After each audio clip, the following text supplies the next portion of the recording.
Glória a Deus. Abra sua Bíblia, por favor. Em Filipenses, no capítulo 1 e no versículo 6. Filipenses, capítulo 1, versículo 6. Esse vai ser o nosso ponto de partida, o trilho da nossa conversa aqui hoje. E o texto sagrado diz assim: estou certo de que aquele que começou boa obra em vocês há de completá-la até o dia de Cristo Jesus. Eu gostaria de pedir que vocês repetissem esse versículo comigo, só que em vez de usar o termo em vocês, né, nós vamos já nos apropriar, trazer para o pessoal e dizer em nós, né? Então diga comigo: eu estou certo de que aquele que começou boa obra em nós há de completá-la até o dia de Cristo Jesus. Agora, no modo aleluiado, sobe uns 28% o volume da voz para vencer essa barreira da máscara, que é o abafador de som, e vamos falar com gosto. Digo, estou bem certo de que aquele que começou boa obra em nós há de completá-la até o dia de Cristo Jesus. Glória a Deus. Bom, estamos encerrando desse domingo a nossa série sobre conhecer a Deus. E há uma particularidade, uma convicção a respeito de Deus que todos aqueles que o servem devem carregar.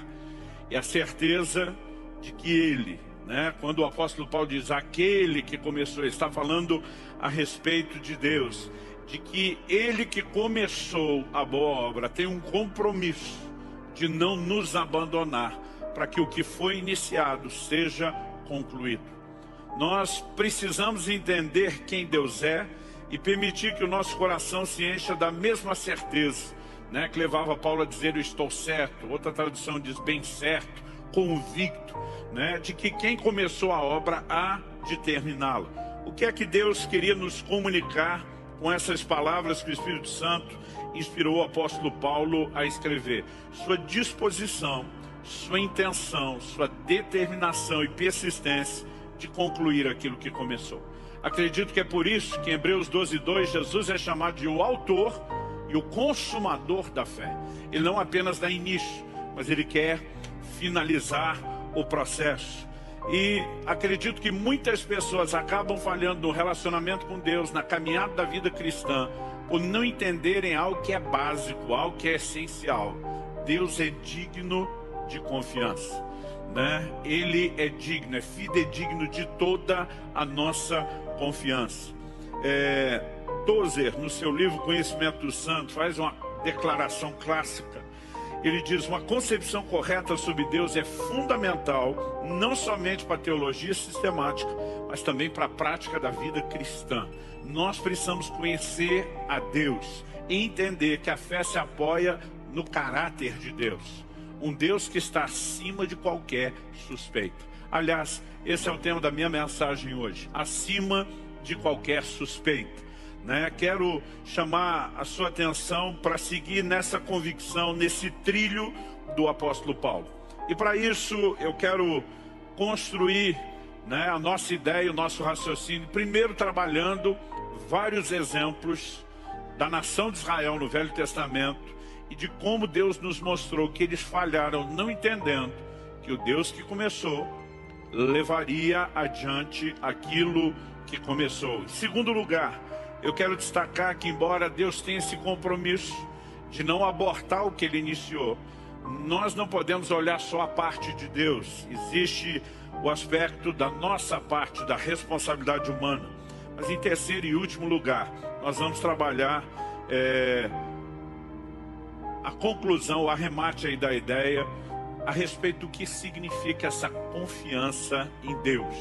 Então vamos juntos, né? Em primeira carta de Paulo aos Coríntios, no capítulo 10, eu gostaria que você não apenas acompanhasse a leitura, mas se possível você deixasse também esse texto marcado, que daqui a pouco nós vamos continuar a leitura depois no versículo 7.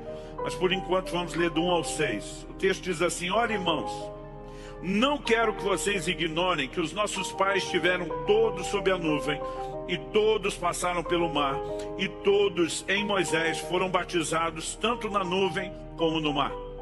Todos eles comeram do mesmo alimento espiritual e beberam da mesma bebida espiritual, porque bebiam de uma pedra espiritual que os seguia, e a pedra era Cristo.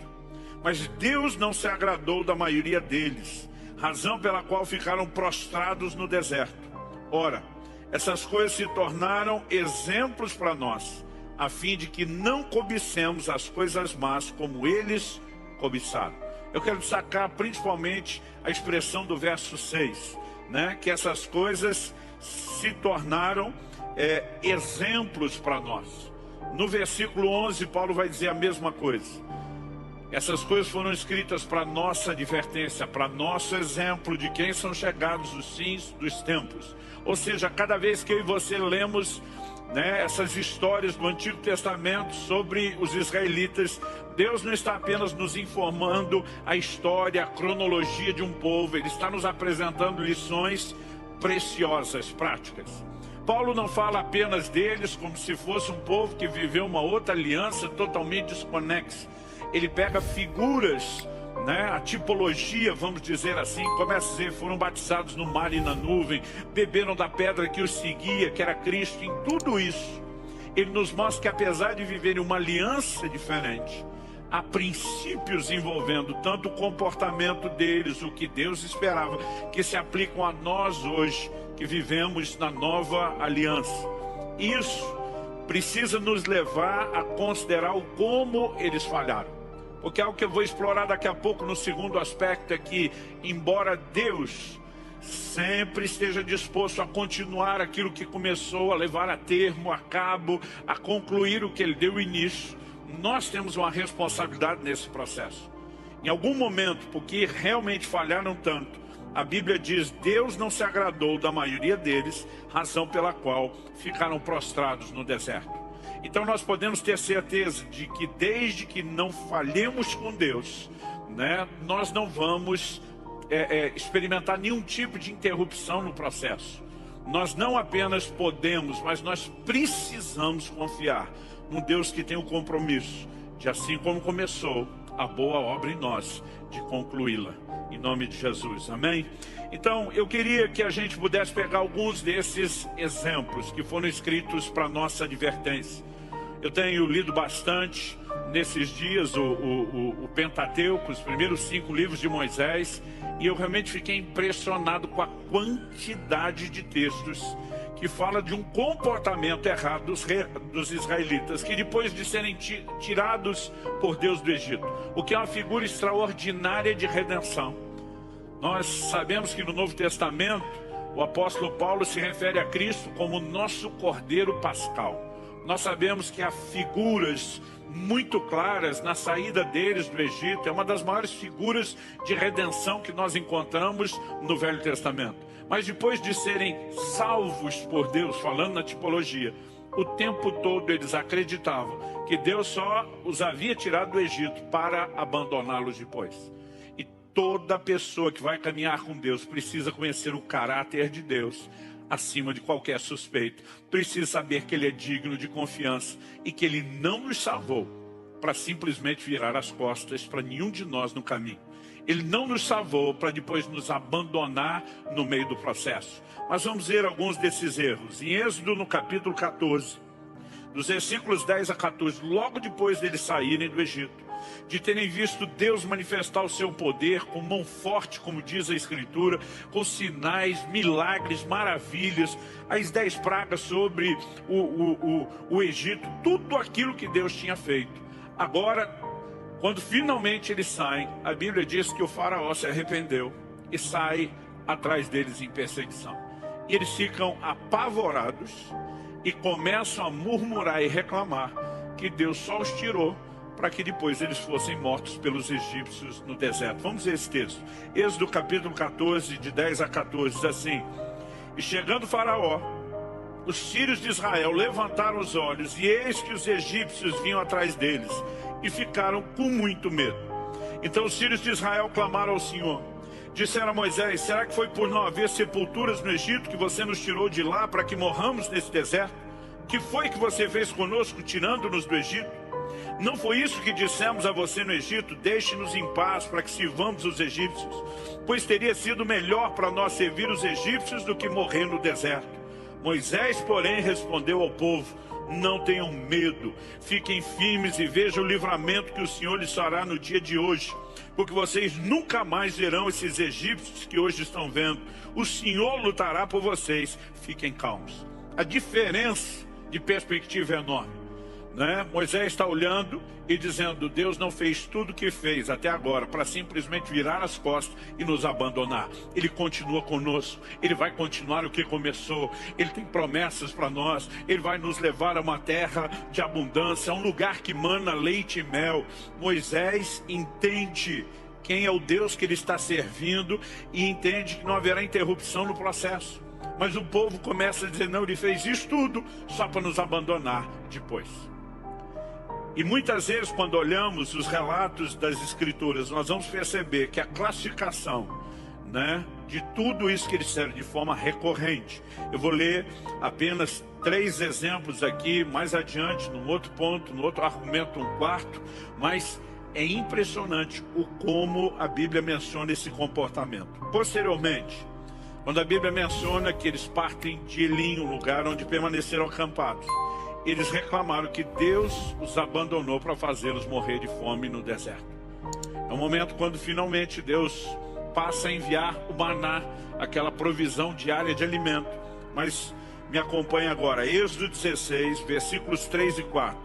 Diz assim: os filhos de Israel disseram a Moisés e Arão: quem nos dera tivéssemos morrido pela mão do Senhor na terra do Egito, quando estávamos sentados junto às panelas de carne e comíamos pão à vontade. Pois vocês nos trouxeram a esse deserto a fim de matarem de fome toda essa multidão. Então o Senhor disse a Moisés: eis que farei chover do céu pão para vocês, e o povo sairá e recolherá diariamente a porção para cada dia. Eu os porei à prova para ver se andam na minha lei ou não. A partir desse momento, a provisão diária do maná se manifesta. Mas a expectativa deles não era de: se Deus nos tirou de lá, Ele vai prover os recursos necessários. Era simplesmente: não, Ele nos tirou de lá para nos abandonar no deserto e agora matar de fome. Se não matou pelo exército de Faraó, Ele quer matar a gente de fome. Pastor, mas dessa vez aprenderam a lição? Também não.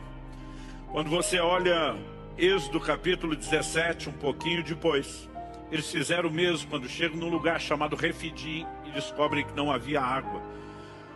Eles acabam concluindo que o Senhor não estava mais com eles. Olha o que diz o texto sagrado, Êxodo 17, de 2 a 7. Então o povo discutiu com Moisés e disse: dê-nos água para beber. Moisés respondeu: por que vocês estão discutindo comigo? Porque estão tentando o Senhor. Mas ali o povo estava com sede de água e murmurou contra Moisés, dizendo: por que você nos tirou do Egito para nos matar de sede, a nós, nossos filhos, aos nossos rebanhos? Então Moisés clamou ao Senhor: que farei com esse povo? Daqui a pouco vão me apedrejar. O Senhor respondeu: passe adiante do povo, leve com você alguns dos anciãos de Israel, leve também o bordão com que você feriu o rio Nilo e siga em frente. Eis que estarei ali diante de você sob a rocha em Horebe. Bata na rocha e dela sairá água, e o povo beberá. Moisés assim o fez na presença dos anciãos de Israel, e chamou o nome daquele lugar Massá e Meribá. Os nomes significam contenda e murmuração, por causa da discussão dos filhos de Israel, e porque tentaram o Senhor dizendo: está o Senhor no meio de nós ou não? Olha que o argumento é sempre o mesmo: Deus nos tirou do Egito para que Faraó e seu exército nos mate. Não morreram pelo ataque do inimigo. Deus nos tirou do Egito para nos matar de fome. Não, o Senhor mandou provisão. Deus nos tirou do Egito para nos matar de sede. Agora Deus faz um outro milagre provendo água. Mas o tempo todo a mentalidade é: Ele não tem nenhum compromisso em continuar o que começou. E a conclusão que eles chegam é: está o Senhor no meio de nós ou não? Como quem diz: Ele nos abandonou, Ele não está mais conosco, Ele deixou de nos acompanhar, Ele deixou de ter olhos, atenção e cuidado para cada um de nós. Todos esses exemplos eles nos mostram que, na verdade, Deus não queria dar apenas informação, mas ênfase. Eu sempre digo isso aqui, quando você começa a encontrar um volume muito grande de declarações bíblicas a respeito de algo, nós passamos do nível informação para o nível ênfase. Deus está tentando chamar a minha e a sua atenção. Por quê? Esses exemplos são escritos para nossa advertência. Que ninguém se engane. É possível que eu e você, diante de dificuldades que surgem, a gente esqueça tudo que Deus fez desde a conversão. A gente comece a acreditar que Ele deixou de estar conosco. A gente passe, a acreditar na mentira, no engano, na sugestão maligna ou mesmo circunstancial de que Deus não tem um compromisso de continuar o que começou. Mas isso não é verdade. Eu e você precisamos entender e chegar no mesmo nível de convicção de Paulo e dizer: eu estou certo.